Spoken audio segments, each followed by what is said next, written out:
हरियाली है लोकतंत्र की और सत्ता की, और डूबता हुआ सूरज है लोकतंत्र का।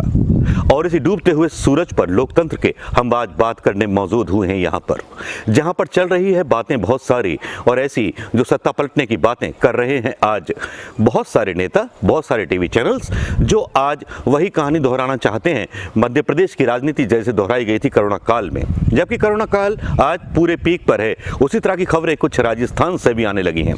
अब राजस्थान से भी खबरें आने लगी हैं, तब क्यों ना इन चीज़ों पर वाकई में यकीन किया जाए कि क्यों आने लगी, किस लिए आने लगी, क्यों सचिन गहलोत इतना परेशान हो गए, क्यों उनके दिमाग से इतने हिस्से निकल गए कि वो कभी कांग्रेस के बारे में नहीं सोच पा रहे या कांग्रेस की सरकार को गिराना चाह रहे हैं। बहुत सारे लोग ये बोलने लगे हैं और बहुत सारी बातें भी करने लगे हैं।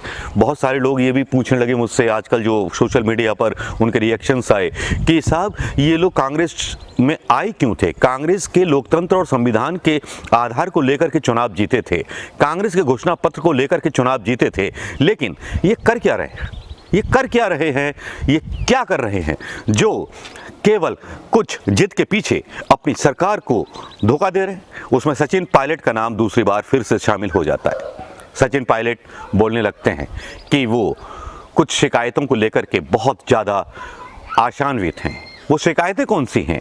जैसा कि मीडिया चला रहा है, मीडिया बता रहा है कि कुछ आरोप लगाए थे राजस्थान के मुख्यमंत्री सीएम गहलोत ने। उन्होंने बोला था कि भारतीय जनता पार्टी के लोग सरकार के कुछ विधायकों को खरीदने की कोशिश कर रहे हैं। कल का मेरा एक वीडियो बनाया था, मैंने डाला नहीं था, उसकी एक रिपोर्ट मैं यहाँ डालना चाहूँगा दोस्तों। थोड़ा, चाहे वो सिंधिया जी के साथ मिलकर हों, चाहे वो किसी के साथ मिलकर हों।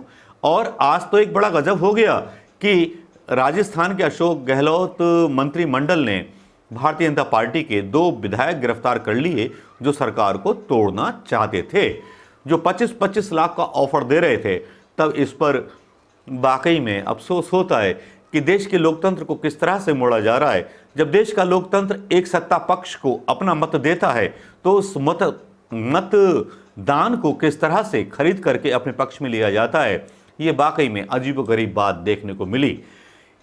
तो कल को तो कुछ भी किया जा सकता है, पैसे के बदले किसी को भी खरीदा जा सकता है, गवाह भी खरीदे जा सकते हैं, अदालत भी खरीदे जा सकते हैं। क्योंकि आजकल सबसे जो है प्रश्न चिन्ह उठ रहे हैं गोदी मीडिया, मतलब मीडिया पर उठ रहे हैं। जो मीडिया कारपोरेट मीडिया है उस पर प्रश्न नहीं उठना चाहिए, लेकिन उठ रहे हैं क्योंकि वो नेशनल वाइड मीडिया बन गया था 2014 से, जब सवाल मनमोहन सिंह सरकार के खिलाफ उठाए थे। लेकिन अब तो सब घोलमाल है।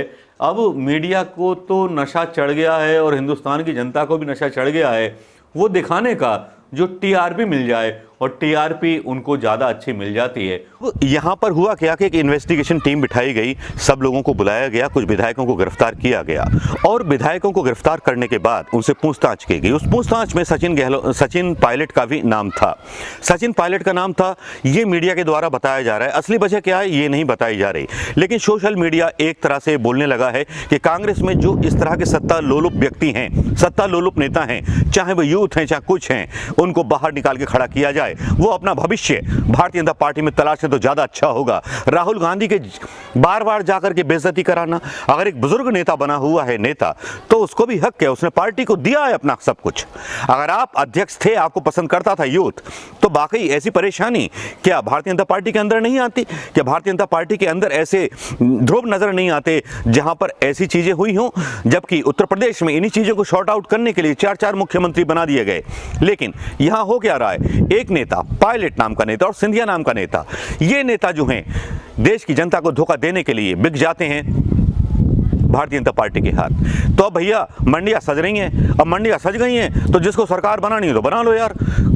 मतलब 2-3 हज़ार करोड़ रुपए हों किसी इंडस्ट्रियलिस्ट के पास, मैं तो बोलूँगा अंबानी सरकार बना लें तो ज़्यादा अच्छा होगा, क्योंकि पैसे उनके पास सबसे ज़्यादा हैं और विधायक खरीदे जा सकते हैं। मंडी लगी है, खरीद लो जिसको खरीदा जाए, वो विधायक जो बोलता हो सत्ता का और लोकतंत्र का हत्या करने के बारे में। दोस्तों, क्या सचिन पायलट और अशोक गहलोत के बीच ऐसा कौन सा विवाद था जो सुलझाया नहीं जा सकता था आपस में बैठ करके? या सचिन पायलट के लोगों को क्या परेशानी थी? कांग्रेस की परेशानी क्या है कि कांग्रेस की पार्टी जो है तानाशाही अपनी पार्टी के अंदर नहीं करती। वो ऐसे नेताओं को बढ़ावा देती है जिनके अपने समर्थक होते हैं। उसी का दुष्परिणाम है सचिन पायलट जैसे नेताओं का पैदा हो जाना, जो ये तय करते हैं कि सत्ता किस तरह चलेगी और राजस्थान की सरकार किस तरह चलेगी। उप मुख्यमंत्री पद और कांग्रेस का अध्यक्ष पद लेने के बाद भी उनकी भूख नहीं मिटती। बस भूख है, भूख बढ़ती चली जाएगी और भूख इतनी बेहाल हो जाएगी कि जिस भूख का कोई हिसाब किताब नहीं होगा। उस भूख के सामने देश का लोकतंत्र भी बेचा जाएगा, देश का संविधान भी बेचा जाएगा। लेकिन उन लाखों करोड़ों कांग्रेसी कार्यकर्ताओं का क्या, उन लोगों का क्या जो लोकतंत्र और धर्मनिरपेक्षता के आधार पर वोट देते हैं कांग्रेस को, जो इन लोगों को वोट देते हैं बिना किसी पार्टी के कार्यकर्ता होने के नाते, केवल एक वोटर होने के नाते। इन वोटर्स को कितना छला जाता है, कितना धोखा दिया जाता है। क्या इस पर भी कोई बात करेगा मीडिया? मैं कांग्रेस के अंदर ही सवाल उठाऊंगा कि कांग्रेस चुप क्यों है, क्यों नहीं निकाल के बाहर करती। एक बार देखा जाए, आर पार हो जाए, ऐसे लोगों को बाहर कर दिया जाए जो कांग्रेस के समर्थित लोग हों, जिनका कोई गुट ना हो, वही लोग आए कांग्रेस के अंदर। करुणा के ऊपर कोई स्टेटमेंट सचिन पायलट का नहीं आता। सिंधिया करुणा के टाइम पर गायब हो जाते हैं सरकार को तोड़ने के लिए। ऐसे गैर जिम्मेदाराना लोगों को बाहर भेज दिया जाना चाहिए पार्टी से। अब राहुल गांधी से मिलने का वक्त मांगा है, अब उस वक्त को क्या करेंगे, किस तरह करेंगे, ये देखना बहुत ज़रूरी होगा दोस्तों। लेकिन राहुल गांधी क्या बर्दाश्त कर पाएंगे?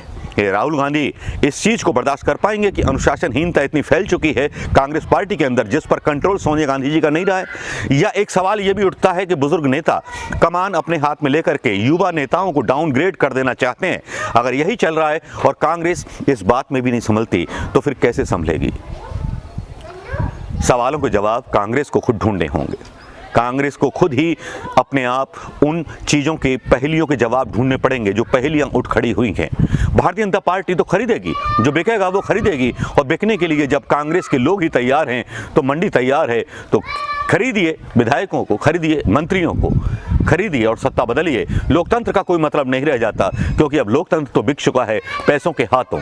अब साफ पता चलता है कि विधायकी का चुनाव और एमपी का चुनाव केवल इसलिए लड़ा जाता है केवल पैसे कमाए जा सकें। इस देश में बस पैसा कमाना एक फैशन बन चुका है। देश की जनता से कोई मतलब नहीं है। देश की जनता जो कोरोना से मर रही है, जिसमें अमिताभ बच्चन तक, एक आम आदमी से लेकर के अमिताभ बच्चन एक सुपरस्टार, उसके परिवार तक बीमारी पहुंच चुकी है, लेकिन उनसे कोई मतलब नहीं है। कोरोना से किसी को क्या मतलब होगा? मरते हुए उस आम आदमी से क्या मतलब होगा? उस माइग्रेंट से क्या मतलब होगा? उस माइग्रेंट के भूखे मरते परिवार से क्या होगा? आत्महत्या करते हुए किसान का क्या होगा? ये सवाल बस छोड़ दीजिए अखबारों की सुर्खियां बनने के लिए। एनकाउंटर का सवाल और कानून का सवाल केवल अखबार की सुर्खियां बनने के लिए और मीडिया पर बहस के लिए छोड़ दीजिए। लेकिन ये देश बिक रहा है और बिक गया है देश, ये मानना पड़ेगा। बिक गया है लोकतंत्र और डूब गया है लोकतंत्र का अस्तित्व। दोस्तों, क्या आप सहमत हैं आज के इस वीडियो से? अगर पसंद हो तो जरूर शेयर कीजिएगा दोस्तों। नमस्कार, जय हिंद दोस्तों।